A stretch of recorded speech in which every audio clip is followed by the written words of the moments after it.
Love Letters is brought to you by Little Sleepies. Some of us have kids. Many of us, including myself, do not. But we want to get good gifts for the people we know with kids. We want to be good aunts, uncles, godparents, and truly good friends. Little Sleepies wants us to know that they make wonderfully soft clothing for babies and toddlers. Like, so soft. And the details on these designs make dressing a child and changing their diapers really easy. Also, the prints on these outfits and blankets, it's art. I love the design on the Desert Sunrise swaddle and hat set. Make it in a dress, and I would wear it. Some Little Sleepies designs are characters you know and love, like Winnie the Pooh. Gift givers, be a friend. Check it out. Now get ready for the discount. If you're expecting or dressing little ones, check out Little Sleepies. You can visit littlesleepies.com and use promo code GOODNIGHT for 10% off your first order.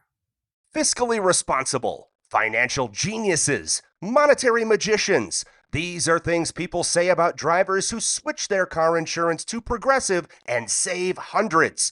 Because Progressive offers discounts for paying in full, owning a home, and more. Plus, you can count on their great customer service to help when you need it, so your dollar goes a long way. Visit Progressive.com to see if you could save on car insurance. Progressive Casualty Insurance Company and Affiliates. Potential savings will vary. Not available in all states or situations.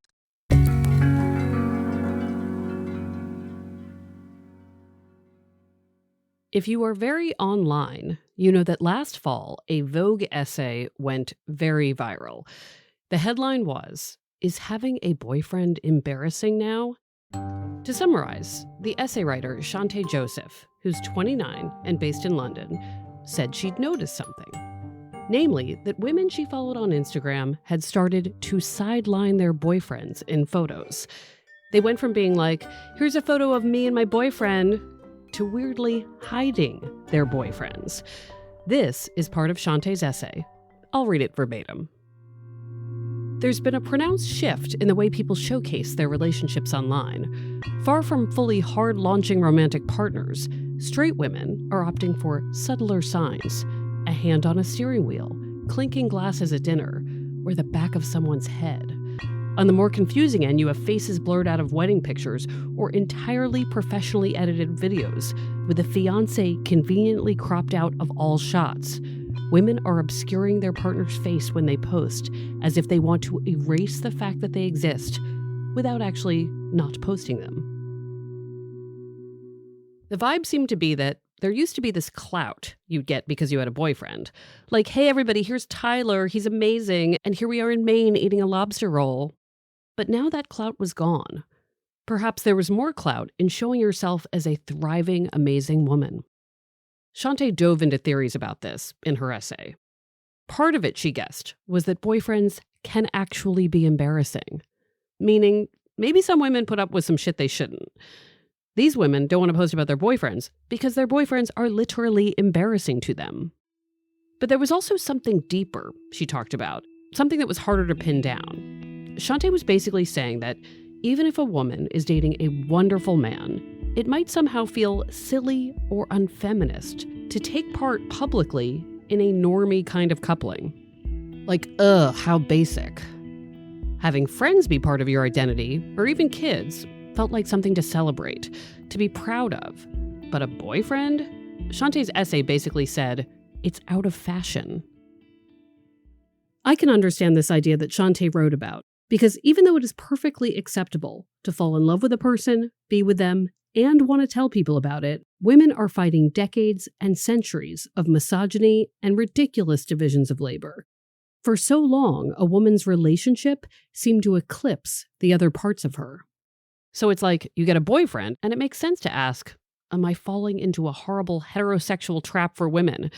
Am I doing something additive to my life, or something compulsory? And if you're a straight single woman looking at a woman who's online and is like, here's my boyfriend, it makes sense that some of you might feel like, is this worth it for her? This feels like a risky proposition when there are so many alternatives in the year 2026. When this essay came out last fall, people went wild with hot takes about whether boyfriends are embarrassing. It was debated all over TikTok. Is having a boyfriend embarrassing now? Is having a boyfriend embarrassing now, or are you embarrassed that you want a boyfriend? He's just bringing you down, and it's embarrassing. It's embarrassing to be a man right now. Having a boyfriend is embarrassing only if he is embarrassing. We live in a social media age right now. If women post a picture of a guy, they lose market share on Instagram. Simple as fucking that. Is having a boyfriend embarrassing now? Zoran Mamdani. Oh my God. Is having a boyfriend embarrassing? No, but if you're worried that your boyfriend will embarrass you, you should probably get a new boyfriend. For the record, I don't think the mayor of New York City fully got Chanté's point. Sure, if you're embarrassed by your boyfriend because he is embarrassing, get a new boyfriend, but it's not really about that. As people moved on to the next viral thing, I was still thinking about this. No surprise there. Because to me, it was a big question about the state of relationships and women trying to live their best lives on their terms without feeling like they're doing it wrong. It was also about the complicated strategy of branding oneself on social media, which feels meaningless, like who we are online is not who we are at lunch. But for a lot of people, who they are online is very important because it's their online persona that comes up first. It's all very complicated, which is why I reached out to Chanté Joseph, the essay writer herself, to ask, can we talk about this? She wrote that essay not knowing it would go viral, and I wanted to ask about it now. Worth mentioning, Chanté was holed up writing a book about singledom when I reached out. She'd found a way economically to travel to Bali, partly so the time difference would make it impossible for her to procrastinate and text her friends all night while writing this book. But she was so interested in this topic, and had been thinking about it so much while writing, that she agreed to hop on a call with me at 7 a.m. my time, 8 p.m. her time, to chat. Basically, everybody was in their pajamas. I'm excited to tell you that this is a Love Letters two-parter exploration into the concepts of boyfriends and whether they're embarrassing. Today, you will get an interview with Chanté about her essay and the aftermath. Next week, just 7 days from now, you'll get a story from a woman who will tell you when she was embarrassed of her boyfriend, but maybe not for the reasons you think. But first, we'll start with the essay that sparked the discourse. From the Boston Globe, this is Love Letters. I'm Meredith Goldstein.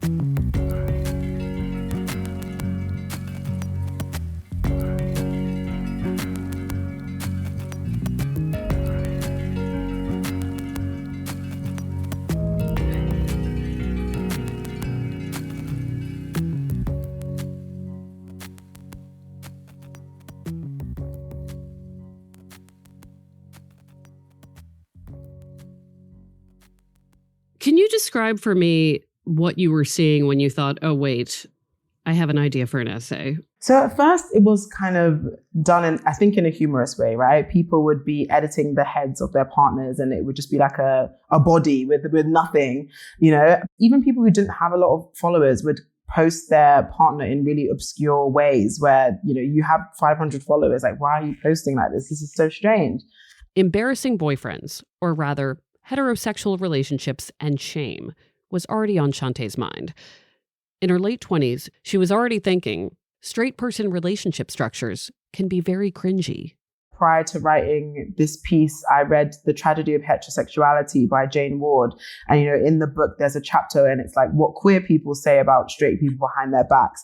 And it does give you an entirely new perspective on straightness as a culture, as a way of being, and how like inherently problematic and quite flawed it is. But we never really question straightness because it's seen as the norm. Like, you're straight and anyone who isn't straight is like a bit different. And that's the thing that we should interrogate and look at. We don't actually look at straightness enough. And for me, it was like, there are so many weird things that we're now doing as women, like around hiding our partners or kind of concealing information or not being honest about our experiences because we fear the shame and embarrassment that comes with being attached to men. And so for me, it was like, okay, let's bring this to the light.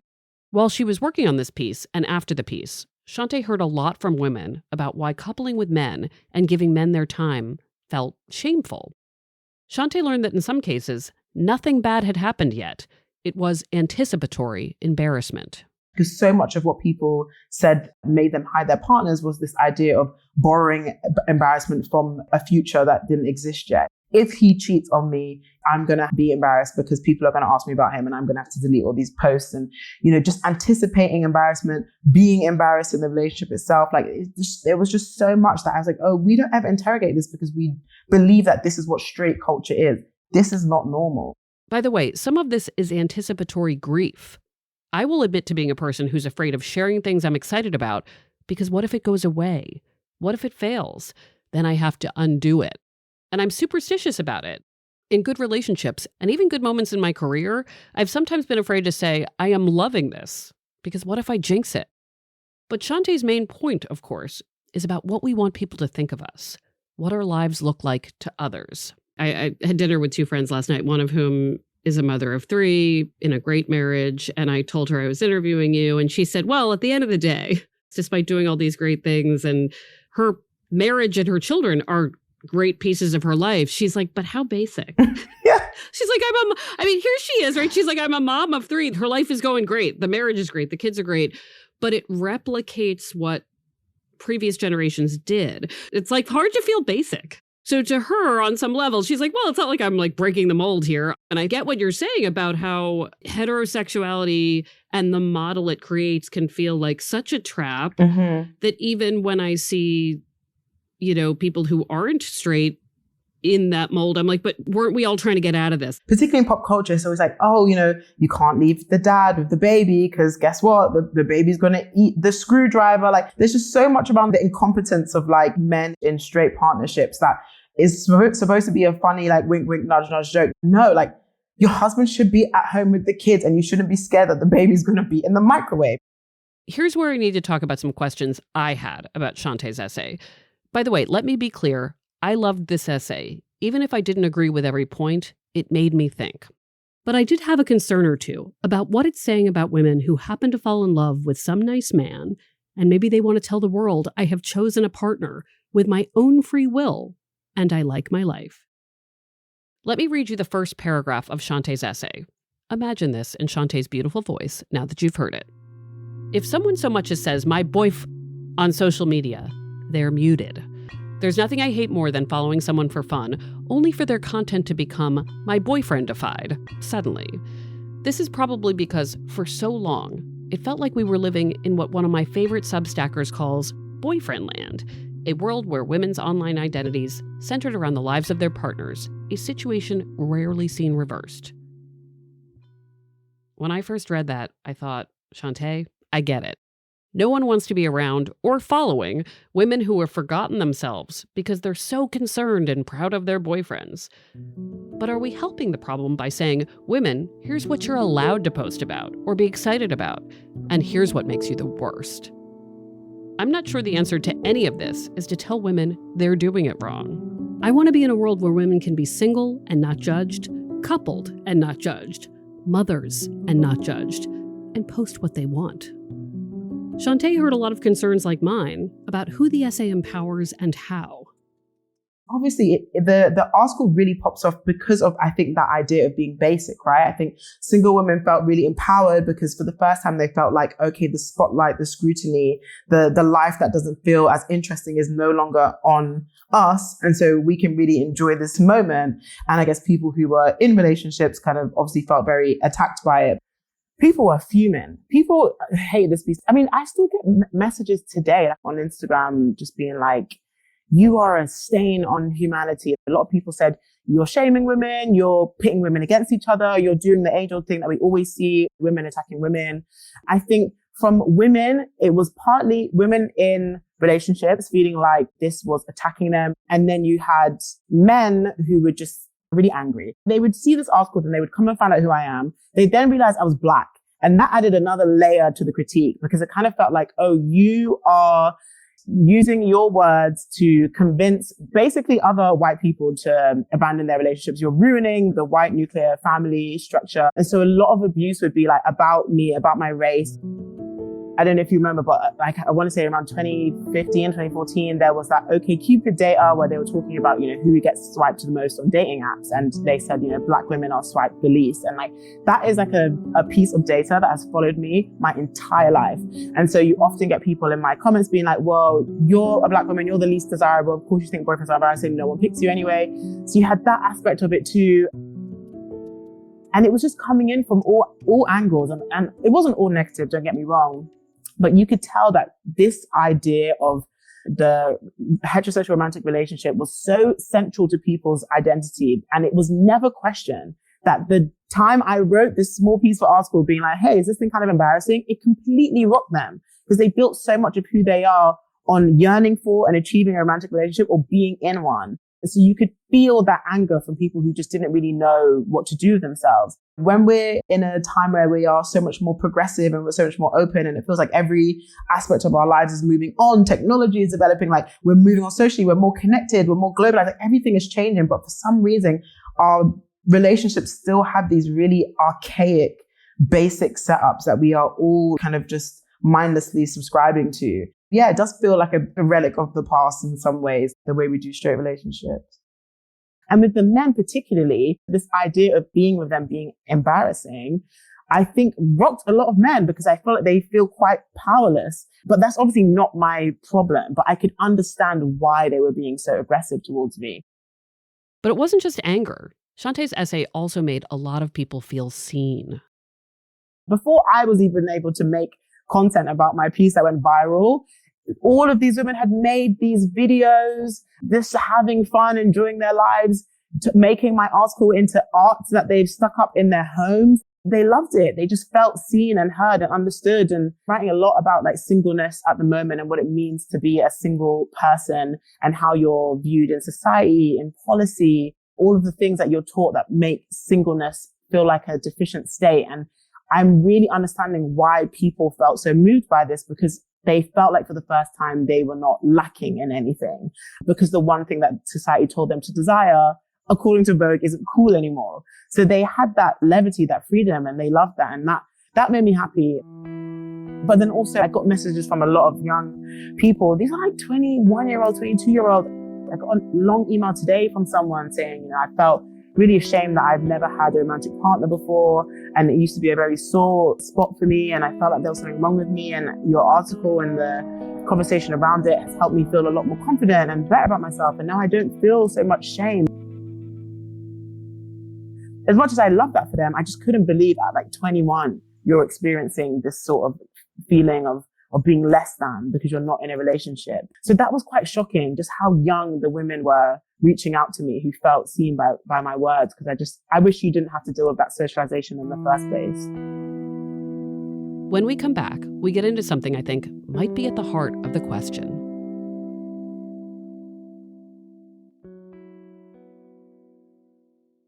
Love Letters is brought to you by Wayfair. In Boston, it's almost nice out again. Almost. And every spring, I get the same urge to refresh my space a little. Nothing dramatic, just the kind of reset that makes my home feel 2% newer and cleaner. Swapping out heavier bedding, organizing a closet that's gotten a little chaotic over the winter, maybe adding a few pieces that make a room feel new again. If you feel that way too, Wayfair has everything for you to start the process of spring renewal. Wayfair has all the things. Furniture, decor, storage solutions, outdoor pieces, even desks and shelving if you're updating a work-from-home setup. And it's easy to narrow things down by style, price, and reviews. So whether your taste leans mid-century modern, contemporary, farmhouse, or something eclectic, you can actually find what works without falling into an endless scroll. I also like that there are thousands of 5-star reviews, which makes it easier to shop with confidence. And assembly options are available if you want the whole process to feel seamless, instead of like a weekend-long puzzle. It's an easy way to make your home feel more aligned with the season and with your life. Find furniture, decor, and essentials that fit your unique style and budget. Head to wayfair.com right now to shop all things home. That's WAYFAIR.com. Wayfair. Every style, every home. A message about one of our sponsors, Cozy Earth. A few weeks ago, I sent Brett, my sister, a pair of pajamas from Cozy Earth as a gift. It was a very beautiful set of pajamas. Very soft, cozy, but also good, I assumed, for people who have to deal with all temperatures. Anyway, when the package arrived, Brett texted me saying she was picky about pajamas and probably didn't want them. So I was like, whatever. Then later, she actually opened the package, tried on the pajamas, and changed her mind. She said in her text, and I quote, "Those pajamas are amazing. I am keeping them." I asked her to explain what she liked about them to listeners, and she sent me this voice memo. You know why I don't like pajama sets? Because usually they're not that soft. They really aren't. So, when it's cold, I wear pajama bottoms and some kind of ratty t-shirt. Recently, my sister sent me Cozy Earth pajamas. I opened them up and I thought, wait a second. These things are really, really soft. Let me tell you, these are my favorite pajamas. Cozy Earth has the aforementioned soft pajama sets, beautiful bedding, a cuddle blanket, and a lot of perfect gifts for special people or yourself. Discover how care in every detail transforms simple routines into moments of true comfort and ease. Head to CozyEarth.com and use the code LOVELETTERS for up to 20% off. And if you get a post-purchase survey, be sure to mention you heard about Cozy Earth right here. Love Letters is brought to you by Chime.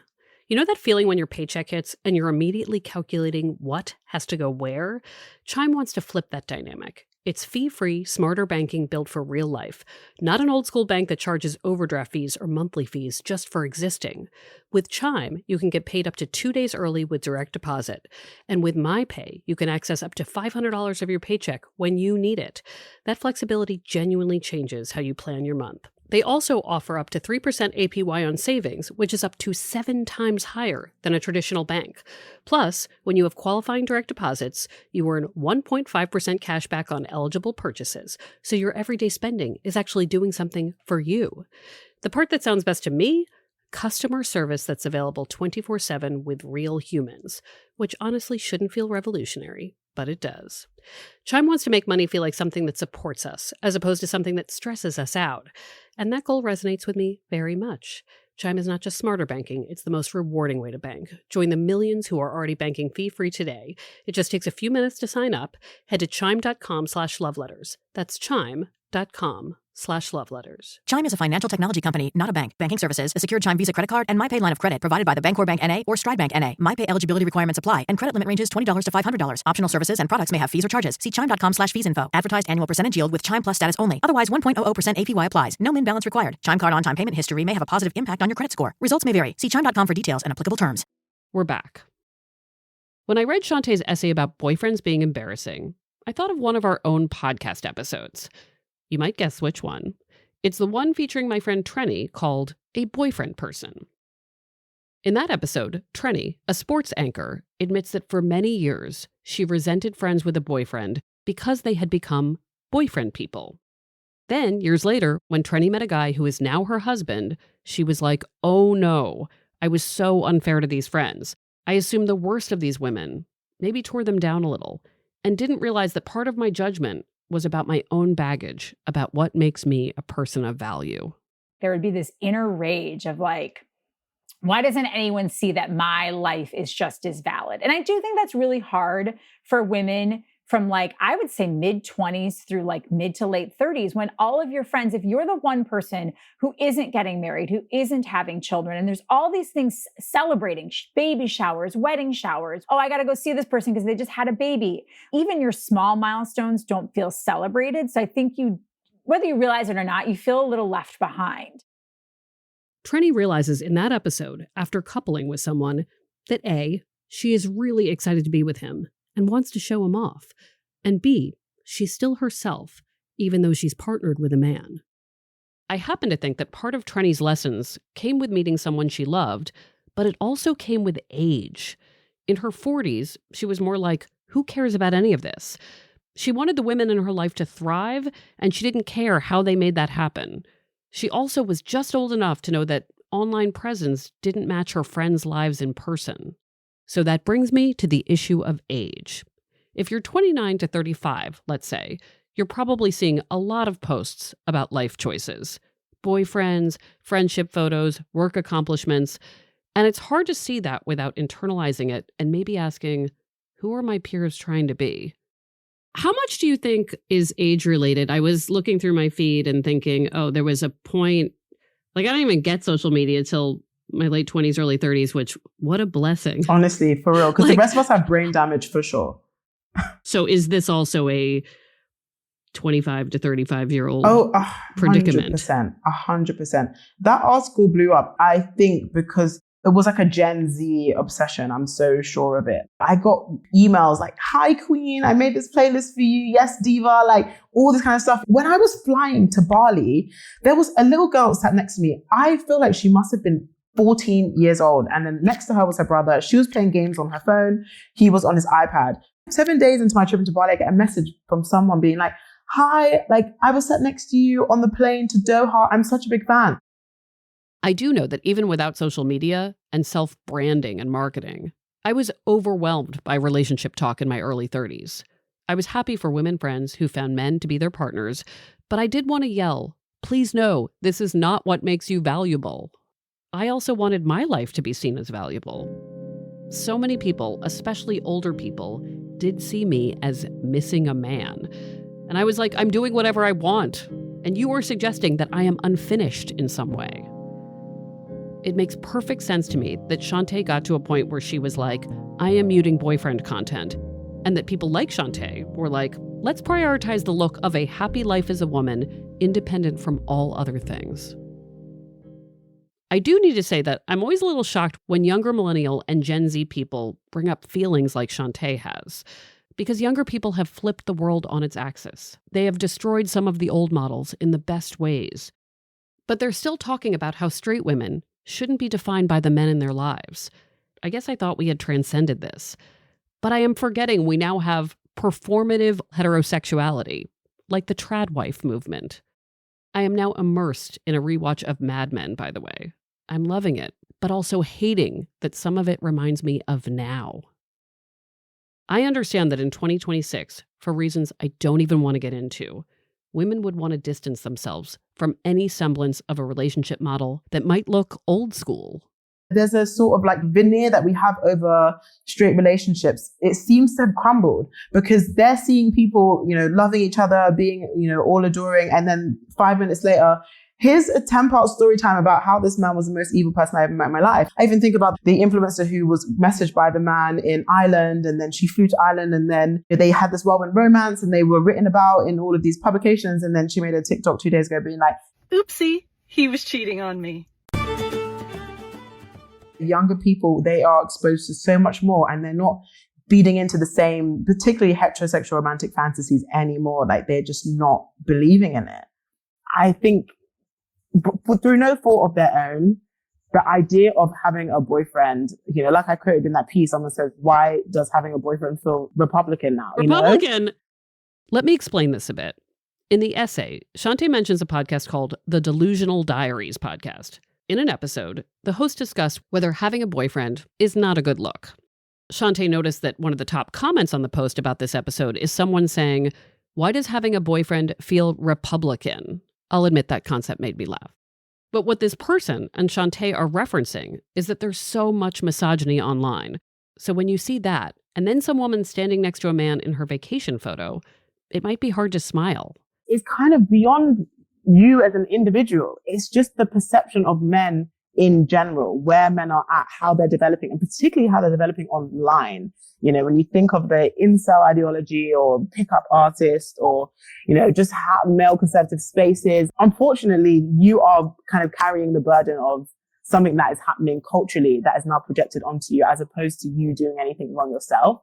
And so I think when you can acknowledge that, you can kind of post freely and understand. I know this is not what I believe, but unfortunately, the way the world is at the moment, relationships are seemingly indicative of a politics that may not actually be our own. So much of this, like we talked about, is about curation. And I think if you read this essay and thought, I don't know how to market myself, I don't know what story to tell about myself, that is both authentic and also not off-putting for others. Because you say in the essay, right, like we should be able to do whatever we want, and also relationships should be okay to end, and we should be single for a while and feel proud about that. We should feel excited and proud by all the things, even when they're a little bit miserable. But I just kept thinking that the pressure of curation seems huge. What advice do you give to people who are trying to figure out what story to tell about themselves and what they have to post? Because some of this doesn't have to be everybody's business. Yeah, exactly. I just think it's not by force to post your partner. And obviously not every single person who is online is invested in cultivating a personal brand because they want to sell products or they're an influencer or whatever. You kind of just want to post for posting's sake. And I just think you can share the aspects of your life that you want. If you want to share your boyfriend every single day, then do it. I think it's important to not be like so preoccupied with like how you're perceived. But I also think it is important to interrogate, like, what is it that I am trying to show to the world when I do all of this? Like, what is it that I'm actually trying to say? Like, who does this really serve? And we should think about that when we post anything online, really. But I think when it comes to relationships, there is a lot about it that I think we just kind of do blindly, and we don't ever really question why we behave the way that we do. But I don't want people to get really panicked and be like, I don't know if I should post my partner. Like, of course, do it. I think this is really good advice. What am I trying to tell people, and is it any of their business? I want to be clear that Chanté does want people to love whoever they want to love and not to feel bad about it. It's a conflict for her how that story is told. Chanté ends her essay with a paragraph that says, obviously, there is no shame in falling in love, but there's also no shame in trying and failing to find it or not trying at all. As long as we're openly rethinking and criticizing heteronormativity, having a boyfriend will remain a somewhat fragile or even contentious concept within public life.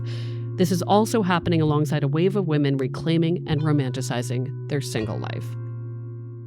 Nicely put, Chanté. That is certainly true. I see a lot of women posting pictures of chosen families, friends, and even their blissful time alone. I find that very romantic in its own way. I want to ask what you're writing. Yeah, so I am writing a book at the moment. It's called Picky, and it's all about how basically society blames women for their own singleness and doesn't actually acknowledge the ways in which it is very difficult to partner now, particularly as a straight woman. So I'm looking at it through the lens of media and politics and even religion and culture. And I look at all of the stories from my own life, all of the dating experiences that I've had, and then all of the ways I've had to reckon with this idea of like being single and constantly being told it's a bad thing, but not really believing that inherently, the whole idea of the relationship recession.